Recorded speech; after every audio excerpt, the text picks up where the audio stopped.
Romeo 8वां बाब 12वीं आयत से लिखा है, बस है भाइयों, हम कर्जदार तो हैं ओ पर भाई जिस्म दे नहीं कि इनू पे करते रहिए, इसकी ख्वाहिशों के मुताबिक जिंदगी गुजारते रहे। नो, हम जिस्म की बातें हमेशा मान नहीं सकते। हम जिस्म के कर्जदार नहीं हैं कि जिस्म के मुताबिक जिंदगी गुजारें, क्योंकि अगर तुम जिस्म के मुताबिक जिंदगी गुजारोगे तो भावें तुसी एक बारी तौबा कर ही लईए, तुही जरूर मरोगे।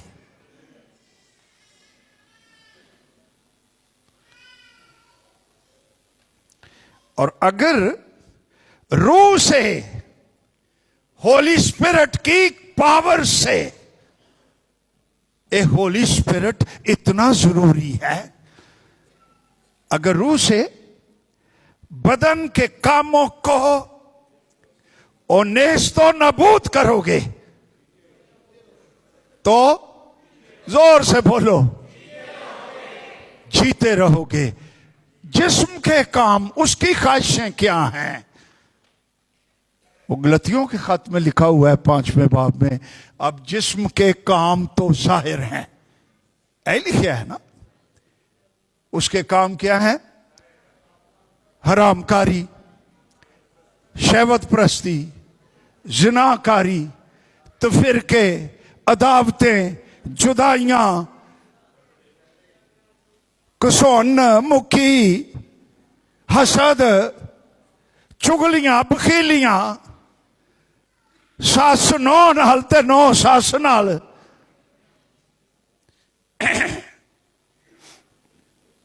एक सस वेंदी है पई हुण मेरे लिए,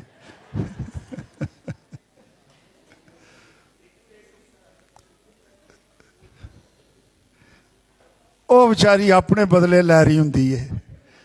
ਉਹ ਜਦੋਂ ਨੌ ਸੀ ਇੰਜ ਹੀ ਹੋਇਆ ਸੀ, ਤੇ ਖਲੋ ਜਾ ਜਦੋਂ ਮੇਰੀ ਨੌ ਆएगी मैं भी करांगी। मैं ससों को कहना चाहता हूं,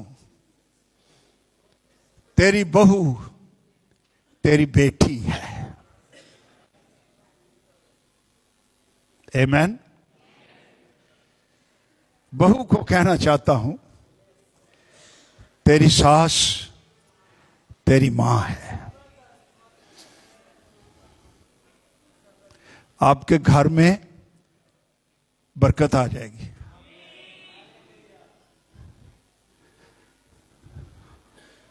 हालेलुया। चलो मैं इहदे नहीं ज्यादा टाइम लाऊंगा। 14वीं आयत क्या कहती है? इसलिए कि जितने खुदा के रूह की हदायत से चलते हैं और वही खुदा के बेटे हैं। निजात के बाद चलने की भी बात है, क्योंकि तुमको गुलामी की रूह नहीं मिली जिससे फिर डर पैदा हो, बल्कि ले पालिक होने की रूह मिली। ए ले पालिक का की मतलब है? लैके पालिया होवे। एक फर्क जरूर जे, लेकर बच्चा पाला हो ना, वो कानूनन आपका हो सकता है, आप उसको अपनी मिरास भी दें, नाम भी दे लें, लेकिन उस लेकर पाले हुए बच्चे में बायोलॉजिकली आपकी जिंदगी नहीं है, वो नहीं है। हमारी लय पालकियत जो खुदा ने की है, फर्क ये है उसने अपने जीन्स और डीएनए और जिंदगी और नेचर रूहुल कुद्स की जुम्बश से हम में डाली है।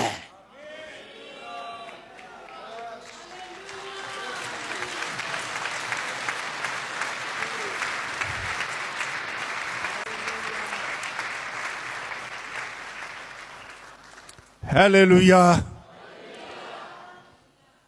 ਇਹਦੇ ਸਬੂਤ 'ਚ दो हवाले लिख लो, उन्होंने चिथना वालियां नू गौर करना। पहला है यूहन्ना पहला बाब, उसकी 11वीं 12वीं आयत में लिखा है, वो अपनों के पास आया, अपनों ने उसे कबूल ना की। गल वो कबूल करन दी, लेकिन जितनों ने उसे कबूल किया उसको उसने खुदा के फरजंद बनने का हक बख्शा। वो ना जिस्म से, ना खून से, ना इंसान के इरादे से, बल्कि खुदा से पैदा हुए। नजात याफ्ता शख्स खुदा से पैदा होता है। उस नजात याफ्ता ईमानदार में खुदा की जिंदगी धड़कती रहती है। ये पहला वाला।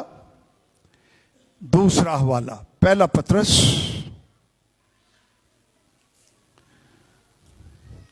ये रोमियो के खत वाले अजे मैं आना जे। पहला पतरस पहला बाप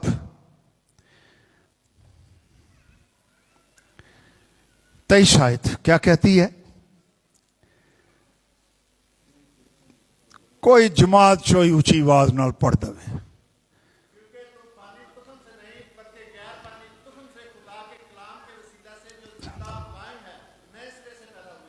हेलो जी, तुम फानी तुखम से नहीं, ए फानी तुखम जे ए भैन भरा जिस्म च हम फानी तुखम से पैदा हुए हैं। खुदा की बादशाही में खुदा ने हमें अपने गैर फानी तुखम से, जो खुदा का कलाम है, रूहुल कुद्स की कुदरत से नए सिरे से पैदा हुए हो। इसलिए मसीह ने और निकोदीमस नू उन्हें तो भाई लिस्ट ही लाती, तू खुदा की तरफ से आया, जो मौजज़े तू उन्हें कहा भाई गल सुन, उथे ब्रेका ए तू सारी रात भी करदा रहे तो मुकनियां नहीं। मैं तेनू सिरे दी गल दसना, जब तक कोई नए सिरे से पैदा ना हो वो खुदा की बादशाही में दाखिल नहीं हो सकता।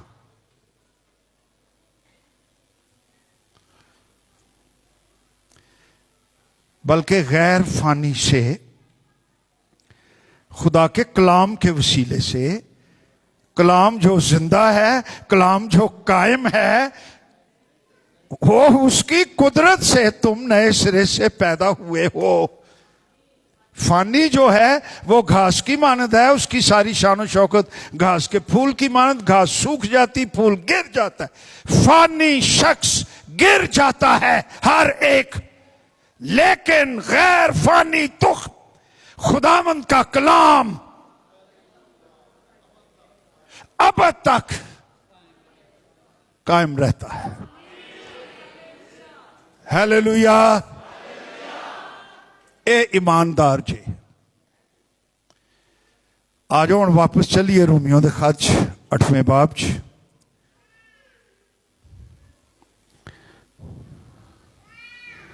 पंद्रह आयत हम पढ़ रहे थे, तुमको गुलामी की रूह नहीं मिली जिससे फिर डर पैदा हो।